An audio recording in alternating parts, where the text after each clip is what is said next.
Hello, everybody. My name is Jonathan Guerin. I am the Instruction and Outreach Librarian at Coker Library. It's a pleasure to be doing this video for you.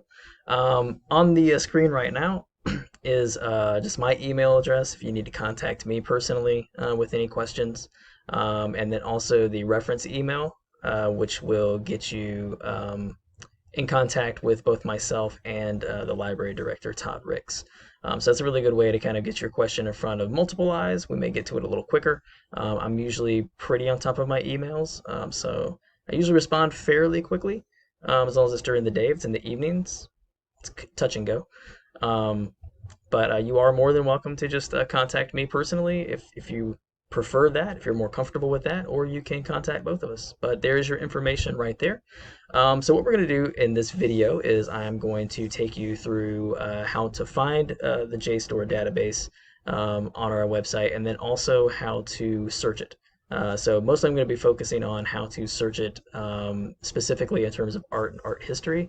But as I'm kind of going through some of the different ways that you can search JSTOR, definitely pay attention to that because you can move this and take this into other disciplines and other subject areas to allow you to use JSTOR and hopefully utilize it to its fullest capacity because it is a very good database, especially for historical type research.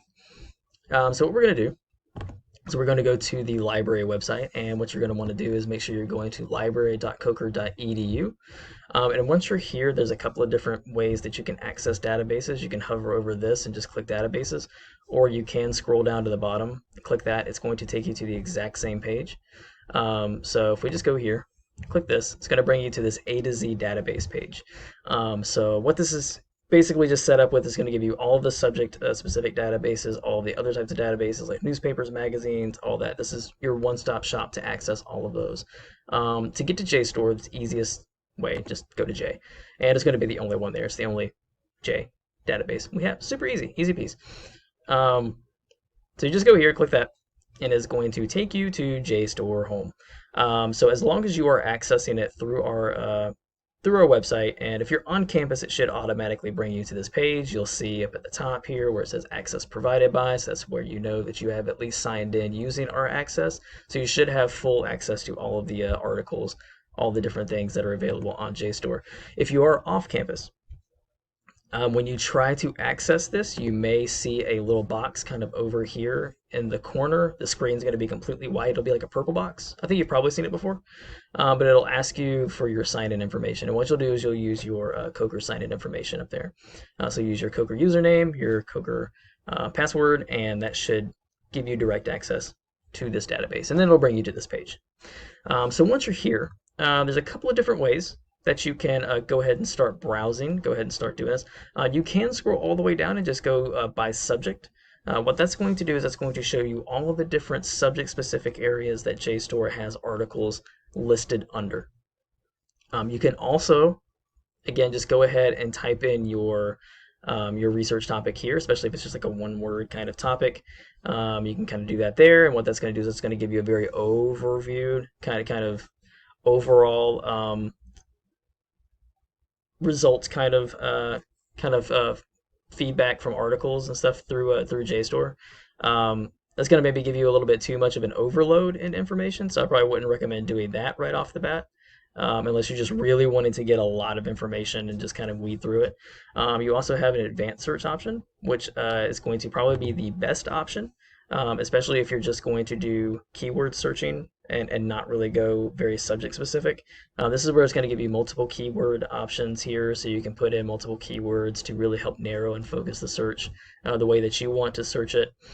You also have your item types, so if you're only looking for articles, you can click that, and so it will limit it to only articles right off the bat. You can also limit your publication date range if you want to keep it a little more recent. And then you also have your journal filter. So this is where it's going to open up all of your different subject areas. So what you'll see down here is you'll see where you have 171 titles, so 171 journals related to art and art history within JSTOR. So if you click that, what that's going to do is now when you conduct your search, you are only going to be searching within the subject area of art and art history. So what that's going to do, this is going to make sure that it searches every one of these art journals. What it's also going to do is it will also designate what other subject areas these are kind of cross-referencing. So it almost becomes kind of an interdisciplinary type search. So once you actually do the search, you will still see results related to African American studies. I think there's women's studies and feminist studies on here as well. So you'll see a lot of those different subject areas also kind of cross-listed in there, which is really cool because then it kind of helps integrate a lot of other journals that may not be specifically just placed under art and art history, but the articles still relate to art and art history. So it's a really good way to kind of do that. So I always make sure that you're at least, I think, clicking the subject area that you're most wanting to kind of get your results from, and then don't worry so much about like missing out on some of these other subject areas because they should get integrated in with your search. So what I'm going to do is I'm going to look at Expressionism as my favorite art movement. It's also my favorite film theory. Love that. Love German Expressionism. It is a lot of fun. And so once you do this search, what you'll see is you have this pop up. So this is going to be where it's going to show you how many search results you have. And these are going to be all the different articles that you also have access to. And as you can see over here, what I didn't do on the other pages, I didn't specifically just say that I wanted articles. Again, you have your option over here again. So you don't have to automatically do it right off the bat. You will have an option over here to also limit it again. So I'm going to limit it to journals. So that way I'm not getting the book reviews or like book chapters or anything like that. And again, you can do your publication date. And as I stated before, subject area, as you can see, you still have your art and art history, which is what the 6,200, but what it's also showing you is that there are 48 articles related to African studies, there are 278 articles related to American studies, and if you bump that open, show more, as you can see, feminist and womenist studies, film studies, even four for library science. Look at that. Cheers to you, JSTOR. That's impressive. But yeah, so you can go through and actually, start clicking some of these areas and even limit and focus that search a little more. So let's say you are wanting to look at African studies. So you click that. What that's going to do is it's only going to give you those 48 results that are related to African studies. And when you come down here, you can actually see what journal it's coming from right there. You get your artist. Your author. Thinking about artists, look at that. But you get your author there. And so that kind of gives you that kind of breakdown there. And so that way you kind of know specifically what type of subject area the article is coming from as well, because you do get that access immediately to be able to view which journal it's coming from. So it's very useful. It's very good stuff. So let's say we want to use this one. I'm just going to use this as an example so we can go ahead and take a look at what the article looks like. If you want to access that, you just click that. And it's going to bring you to this page here. And so this is where the browser reader is going to come up, and this is where you can actually just go ahead and look through your article here. So this is going to be your full article. It's your full text. It's not the most readable on here, so you can expand to full screen, which helps it a little, make it a little easier to read. You can do view larger as well, but you have the option to get to download the PDF. I just go ahead and download the PDF. It makes it much easier to read, but you can at least kind of read the introduction, kind of get an idea what the article's about and whether it's going to be useful or not to you, which I highly recommend. It's a very good thing to do. And you get all of your article information over here. You get references, there's some thumbnails in terms of like if there's any kind of images, you can just go straight to the images there and check that out. You have a cite this item, so you can click that and you can actually get your citation information, and it will give you your MLA, APA, and Chicago. As you can see right here, sometimes font-wise, some of these aren't going to show up exactly right. So be very cognizant of that fact and make sure that you are getting correct information from your citation. Sometimes these generators don't work perfectly, so just be aware of that and to make sure you are at least copying down your information or getting your information related to the article and to the journal organized in another way, so that way you can at least always fall back on that information and correct your citations as needed. And actually, let me make sure real quick. Yeah, you do get the stable URL, which we also call permalinks or permanent links.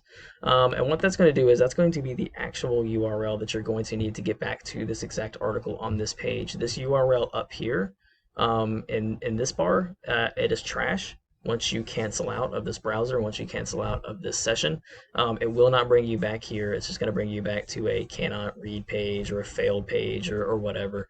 So always make sure you are using the stable link. So either copy and paste this somewhere or just get citation information. That's always useful as well. It should always be included on that. So yeah, so that's basically how you're going to access the articles and look through the articles. And again, you get your PDFs, you get your citation information, you get all that good stuff right here on this page. I would even recommend sometimes just taking a screenshot of this page and or taking a picture with your phone, and that way you have it, somewhere to the side. You have all that information available, and you can just go back to it and be able to get back to this whenever you need to. So to get back to the results, you just do that, and it'll bring you back over here. And then just say that maybe you're done looking at the African studies side of this and you just want to go back to all of your original results. Just uncheck it and it'll take you back to where you need to go. And so that's kind of the easiest way to just get back to where you were before. So what I'm going to do real quick is I'm going to show you what the browse by subject page looks like. Right. As I showed you before, you can access it by doing that. It's up at the top, so you can go by subject. You can also scroll down and click that as well. It's going to take you to the exact same page. But if you do by subject, what it's going to do is it's going to bring you here. It has some featured subjects. You don't have to worry about that. Just kind of scroll down until you get to some of these areas here. As you can see, you have your arts. You can go to art and art history. And basically what that's going to do is that's going to bring you to the exact same page or the exact same style of search as what you were looking at when we did the advanced search, right? So you now have a list of all the different journals related to art and art history in JSTOR down here. Again, you can search these journals individually if there is a specific journal that you want to look at, or you can search within it. So you can go in and I can do my search on expressionism again and search it. And then you'll see here, you get your search. And then if you come over here, I limit it to journals. Again, we're back to our exact same search that we had after we did our advanced search. So again, this is another really good way of kind of focusing in very specifically on a subject area, searching within that subject area, kind of refining those results, and then still having the opportunity to kind of expand out to other subject areas and other disciplines related to that subject area that you were specifically looking at. And that's pretty much it, everybody. That's JSTOR in a nutshell. There's always a few other like little odds and ends that may pop up as you are searching, especially if you start trying to use multiple search terms, which I definitely recommend.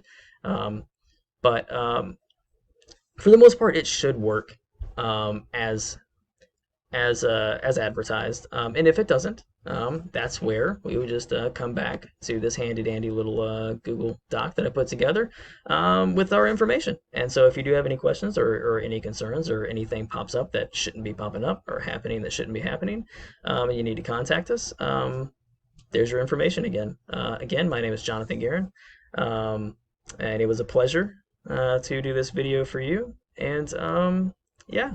Thank you for viewing, and I hope you all have a fantastic day.